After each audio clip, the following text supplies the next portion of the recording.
Oui, l'Olympique de Marseille est sous pression pour cette rencontre face au TFC. Pourquoi? Parce que la dernière fois que l'Olympique de Marseille a joué en dernière position le dimanche soir à 20h45 en Ligue 1, c'était face à Nice. L'OM connaissait l'ensemble des résultats de la journée et avait perdu à quelques jours du Classico. Là, l'Olympique de Marseille va affronter le TFC en dernière position le dimanche soir à 20h45, juste avant de jouer le Paris Saint-Germain. Et il va falloir être très vigilant face à cette équipe de Toulouse qui marche sur l'eau actuellement. Bienvenue sur CM Football, bienvenue pour un nouvel avant-match, un nouveau numéro de jour de match avec cet Olympique de Marseille qui se déplace à Toulouse. Alors cette semaine et avant-hier, on avait fait une vidéo spécifique sur l'Olympique de Marseille. Pourquoi le titre est possible? Alors il y avait beaucoup d'enthousiasme, vous avez été nombreux à la regarder et je vous en remercie, mais évidemment, prudence à l'approche des deux prochaines rencontres, évidemment, qu'on va analyser sur la chaîne. Aujourd'hui, on va se plonger spécifiquement à 36 heures du coup d'envoi sur ce TFC OM. On va revoir les dernières actualités. On va voir la revue de presse, comment ça a été perçu, comment cette semaine sans match du côté de Marseille a été perçue du côté de la Provence. On va revenir sur la composition, avec deux compositions possibles à quelques heures du coup d'envoi. Les 3 points de vigilance qu'il faudra avoir sur le TFC et mon pronostic en fin de rencontre. Alors on va commencer tout de suite avec un point spécifique, hors match, hors contexte, mais ici c'est le 31, c'est la campagne de communication qui a eu lieu du côté du TFC cette semaine, avec la volonté de sticker tout ce qui était marqué 13 du côté de Toulouse, mais partout en France. Alors, ça a fait beaucoup de buzz sur les réseaux sociaux, notamment sur Twitter. Ça n'a pas été bien perçu du côté de Marseille. De mon côté, je trouve que c'est une belle opération de communication pour faire parler du match. Ça participe à la promotion du TFC qui est très alerte justement sur tout ce qui est réseaux sociaux. Ça participe aussi à la venue de l'Olympique de Marseille. Un Olympique de Marseille qui est invaincu depuis de nombreuses semaines, de nombreux mois, de nombreuses années du côté de Toulouse. Et nul doute que le stadium sera encore une fois rempli de supporters marseillais qui auront la volonté, évidemment, de garder cette deuxième place. Alors, c'est évidemment un gros coup de com'. Il ne faudra pas le voir du côté négatif. Mais on espère ici, évidemment, que le score sera de 1-3 pour rappeler que le 13 est vraiment présent du côté du 31. Alors, la suite, évidemment, c'est que cette équipe du TFC est en pleine bourre. La dernière défaite majeure de ce TFC, c'était face à Marseille, dans un calendrier assez spécifique. Depuis le retour du mondial, l'OM avait mis ses habits de Père Noël avec Dimitri Payet pour l'emporter 6-1, mais depuis, de l'eau est passée sous les ponts. Parce que ce TFC, sur les 10 dernières rencontres, a perdu une seule rencontre, c'était face au Paris Saint-Germain. Et il reste sur 8 victoires et un match nul. Et surtout, a marqué énormément de buts. Mais avant de regarder cette statistique, regardez le classement sur 2023. Si on occulte la défaite face à l'Olympique de Marseille, Toulouse est deuxième, ex aequo, avec l'OGC Nice, avec l'Olympique de Marseille, juste derrière l'AS Monaco.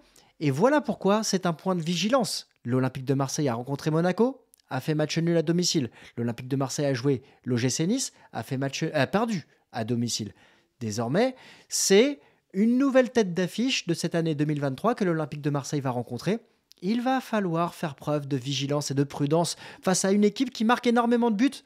3 buts par match, c'est la meilleure équipe en Europe sur cet item-là depuis le début de l'année 2023. L'Olympique de Marseille est en confiance également, mais n'a pas marqué autant. On va le voir tout à l'heure. En tout cas, on a un Olympique de Marseille qui a vécu une semaine particulière, 7 jours spécifiques. Il y a eu cette défaite face à Nice, on va pas y revenir, mais cette défaite, elle a marqué les esprits parce que l'OM aurait dû revenir au score dans cette rencontre. Après, il y a eu ce cratère, cette ferveur, cette puissance marseillaise, cette organisation incroyable, puissance tactique également des hommes d'Igor Tudor face au Paris Saint-Germain. On le sait, le Paris Saint-Germain est malade, mais il ne faut pas dévaloriser cette victoire et cette qualification en Coupe de France qu'on avait eu l'occasion de débriefer sur la chaîne. Et puis, il y a eu cette victoire un peu particulière à Clermont, avec une victoire dans un match un peu terne, je dirais. Un match où l'OM l'a emporté 2-0, ce sont des victoires qui comptent 3 points comme les autres, mais qui marquent les esprits également d'une autre manière, parce que même quand l'OM est dans un mauvais soir, l'OM arrive à faire tourner la rencontre dans son sens avec un doublé d'Alexis Sanchez qui avait été déterminant sans être flamboyant. Alors, l'OM est deuxième du classement, deuxième juste devant Monaco, juste devant le RC Lens, et à 5 points du Paris Saint-Germain. Concentration sur le match face à Toulouse, parce que, comme on l'a dit en introduction, cet Olympique de Marseille va savoir les résultats du Paris Saint-Germain qui aura joué dimanche à 13h, va connaître également le résultat de l'AS Monaco qui se déplace à Brest à 15h et de Lens qui reçoit Nantes à 17h. Quel sera l'état d'esprit des Marseillais alors qu'ils connaîtront l'ensemble des résultats? Ça sera un élément qui va compter dans cette rencontre. Alors, la revue de presse de cette semaine, eh bien, on sent qu'il y a une atmosphère du côté de la Provence qui tourne du côté, évidemment, de la projection vers le titre. Et j'ai participé aussi, avec ma vidéo, à cette promotion, à cette envie de remporter le titre. On sent que c'est faisable. C'était l'interview de Laurent Paganelli avec la course au titre et justement le diagramme qui montre que l'OM est l'équipe la plus constante depuis le début de la saison et un Paris Saint-Germain qui est essoufflé à l'heure actuelle. La défense, chantier permanent, avec l'analyse de Chancel Mbemba qui a confirmé sa suspension, dont la suspension a été confirmée face au Paris Saint-Germain, avec Samuel Gigot qui est blessé, sera-t-il de retour? Nuno Tavares, incertain pour la rencontre face à Toulouse. Et ce chantier permanent, cette défense que Igor Tudor doit en permanence renouveler et le retour d'Eric Bailly. L'OM ne peut pas se cacher. Je vous disais qu'il y avait un bruit médiatique qui tournait autour de la volonté d'aller chercher ce titre avec l'interview de Benoît Chéroux. Jonathan Klaus, qui est exceptionnel dans ses centres, meilleur passeur du championnat à l'heure actuelle, et un article ce vendredi, parce que cette vidéo est tournée vendredi, avec le physique des Marseillais qui est important et qui montre aussi cette puissance que dégage l'OM lors de ces rencontres. Alors, quelle sera la tactique employée par Igor Tudor? Alors, j'inaugure peut-être une nouvelle manière de voir les tactiques d'Igor Tudor. Je vais vous donner ma compo et je vais vous donner la compo que j'attends d'Igor Tudor. Et je vous invite à me dire en commentaire quel est votre avis. Alors, pas de surprise dans les buts. Il y aura le retour d'Eric Bailly en défense centrale avec Balerdi à mes yeux qui sera axe gauche et Mbemba qui sera axe droit. Ronchetou en milieu défensif. Pas de surprise là-dessus. Kolasinac, qui à mes yeux devrait être positionné sur le côté gauche. Jonathan Klaus qui va reprendre sa position de latéral droit, de piston droit. Incertitude concernant Tavares qui pourrait être titulaire, à voir. Guendouzi en milieu offensif gauche parce que je trouve qu'il apporte depuis ce début d'année. Je me répète sur ce point-là, mais on l'a dit, sur l'ensemble des avant-matchs de l'Olympique de Marseille, il est très important dans ce poste de milieu offensif gauche parce qu'il descend et il apporte quelque chose à ce milieu en phase défensive. Malinowski qui est excellent, ce qui permettrait de faire souffler Under qui a participé et qui a joué toutes les minutes, presque toutes les minutes, mais qui a joué et qui a participé à chaque match depuis le retour du mondial. Alexis Sanchez devant, je vous ai mis en orange les joueurs que j'aimerais voir rentrer dans cette rencontre. Alors, j'attends plutôt cette tactique d'Igor Tudor, en tout cas je l'attends dans le sens, je m'attends à ce qu'Igor Tudor fasse souffler Matteo Guendouzi, positionne Malinowski en milieu offensif gauche, positionne Under en titulaire, joue avec Kolasinac bien sûr en piston gauche, à voir si Nuno Tavares sera là, mais je pense que les joueurs ont pu se reposer pendant une semaine, entre guillemets se reposer, et ont pu travailler pour se ressourcer et voir venir le match ensuite qui sera déterminant pour la suite du championnat face au Paris Saint-Germain. Voilà, n'hésitez pas à me dire en commentaire quelle sera la tactique selon vous. On a évidemment plus de 24 heures pour échanger avant le coup d'envoi de la rencontre. Alors, quels sont les 3 points à connaître sur le TFC dans cette rencontre? Eh bien, il y a une attaque de feu, on l'a dit tout à l'heure dans les dernières actualités. 67 tirs cadrés sur les 10 derniers matchs pour 30 buts, avec une vraie forte présence dans la surface de réparation. Et ce qui est marquant ici, c'est que cette équipe du TFC, elle est très équilibrée et que le danger peut venir de partout. 12 buts en attaque de position, 9 buts en phase de contre. Attention au pressing haut des Marseillais, qui peuvent se faire contrer par une équipe qui est à l'aise offensivement en phase de contre-attaque. Et surtout, 9 buts sur coup de pied arrêté, dont 5 sur corner. Et je vous ai précisé ce point-là parce que, justement, l'Olympique de Marseille est en difficulté sur corner, on va le voir juste après. Mais il y a un homme qui m'a marqué depuis le retour du mondial, un mondial qu'il a terminé à la 4e place avec la sélection marocaine. C'est Aboukhlal qui a été buteur 5 fois depuis le retour du mondial, sans jouer 90 minutes à chaque rencontre, 2 fois passeur décisif, un joueur très efficace qui est en train de monter en puissance avec le TFC. 19 tentatives sur les 10 derniers matchs, 9 tirs cadrés, 5 buts, toujours dans la surface de réparation, toujours bien placé.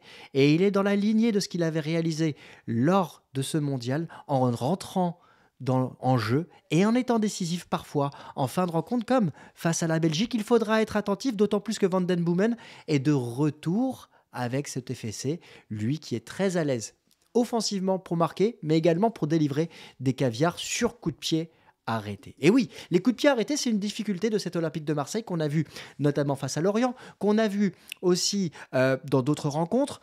9 situations, 4 buts encaissés, 57 buts des buts encaissés sont sur coup de pied arrêté pour cet Olympique de Marseille. Il y a eu des pénaltys, certes, mais il y a eu des buts sur corner, comme face à Lorient, comme face au Paris Saint-Germain. Et ça, ce sont des points qui peuvent être déterminants dans cette rencontre quand on sait que cette équipe du TFC est à l'aise dans ce système de jeu. Alors, défensivement, est-ce que le TFC est prenable? Eh bien oui, parce que 37 tirs cadrés, 8 buts encaissés. Alors, sur les 10 derniers matchs, c'est moins d'un but par match. C'est moins que le Paris Saint-Germain, par exemple. 3 clean sheets seulement sur les 10 derniers matchs. Ça veut dire que l'OM doit avoir l'opportunité de marquer dans cette rencontre et va avoir l'opportunité de marquer face à une équipe qui est friable. 4 buts encaissés sur attaque de position et surtout 4 buts encaissés sur coup de pied arrêté également. Donc c'est un match qui, à mes yeux, sera serré. 4 buts encaissés sur coup de pied arrêté et principalement sur des combinaisons. On n'est pas sur corner, tête, but. Non, on est sur souvent des combinaisons ou des seconds ballons. À noter le but de Messi dans ce sens. Il y a le but de Brest également qui a été dans ce sens face à cette équipe de Toulouse. Un deuxième ballon et face au Paris Saint-Germain, c'était un ballon qui avait un corner sortant, plusieurs passes pour arriver à Léo Messi. L'OM est à l'aise sur coup de pied arrêté en phase offensive. Même si l'OM manque d'efficacité, on a vu tout à l'heure 67 tirs cadrés pour 30 buts, 62 tirs cadrés pour l'OM. L'OM n'est pas en reste, mais seulement 18 buts marqués. Les oppositions ont été différentes, certes, mais l'OM doit gagner en efficacité. 5 buts sur coup de pied arrêté, 2 sur corner, parce que 3 ont été marqués sur penalty. On se rappelle des buts face à 3 et du but face à Montpellier également. Et des buts en attaque de position. Des points sur lesquels la défense de Toulouse est en difficulté. L'OM devra appuyer, bien évidemment, sur ce point-là. Alors, vous allez me demander quel est mon pronostic. Eh bien, on va le voir avec mon partenaire Parions Sport. Alors, Parions Sport qui est partenaire premium de l'Olympique de Marseille. Vous pouvez jouer avec le lien qui est dans la description. Ça permettra, si vous jouez avec le lien dans la description, à la chaîne de pouvoir gagner un bonus et de pouvoir vous proposer de nouveaux projets, des projets dont je vais vous parler dans les prochaines semaines. Mais attention, jouer comporte des risques. Jouer avec responsabilité, jouer est exclusivement réservé aux personnes majeures parce que jouer doit rester un divertissement. Alors quel est le favori de cette rencontre? Il n'y a pas réellement de surprise par rapport au classement de voir l'Olympique de Marseille favori, mais si vous suivez les cotes de l'Olympique de Marseille depuis quelques semaines, on est quasiment à 2 et là on est au moment où je tourne cette vidéo, on est vendredi, il est 12h30. Donc les cotes vont évoluer. Mais on est quasiment à 2. C'est pas anodin de voir l'Olympique de Marseille avec une cote assez élevée quand même pour un match à l'extérieur, même si l'OM est la meilleure équipe à l'extérieur actuellement. La cote de Toulouse est à 3,65 et le match nul est à 3,80. Je vous ai mis les buteurs de cette rencontre. Alexis Sanchez, ceux que je vois, en tout cas du côté de l'Olympique de Marseille, pouvoir être décisifs. Il y a Alexis Sanchez qui est sur une bonne forme depuis le début de l'année 2023. Sergi Zunder, Malinowski également sur les frappes de loin qui pourraient être décisifs. Malinowski qui a une bonne patate et qui pourrait créer le danger face à Toulouse. Alors, vous allez me demander quel est mon score. Un peu comme face à Monaco, un peu comme face à Nice, je suis assez prudent pour cette rencontre. S'il y a un score sec à donner, je dirais le 1 but partout qui est à coté à 6,80 parce que c'est le score même d'ailleurs que je regarde, je le vois avec vous, c'est le score favori pour cette rencontre. Il y a un autre score que je pourrais voir et d'ailleurs c'est le pari prudent que je réaliserai pour cette rencontre, c'est le N2. Match nul ou victoire de l'Olympique de Marseille qui est à 1,25. Je sens l'Olympique de Marseille en capacité de pouvoir mettre en danger cette équipe de Toulouse, mais je vois aussi cette équipe de Toulouse sauter sur les occasions et un Olympique de Marseille, on l'espère, qui sera concentré sur cette rencontre, mais qui, sous pression, pourrait perdre des points dans cette rencontre. Donc, à mes yeux, je vois un match nul, un but partout. On l'a vu, il est coté à 6,80. Et l'OM qui pourrait garder sa deuxième place en fonction des résultats et de la différence de but face à Monaco. Mais je m'attends à un match compliqué face à Toulouse. Alors n'hésitez pas à me dire en commentaire quel est votre pronostic, quel résultat vous voyez pour cette rencontre, quelles sont les forces côté toulousain. Si vous êtes supporter toulousain, n'hésitez pas à me dire en commentaire pourquoi vous voyez Toulouse l'emporter ou peut-être faire match nul.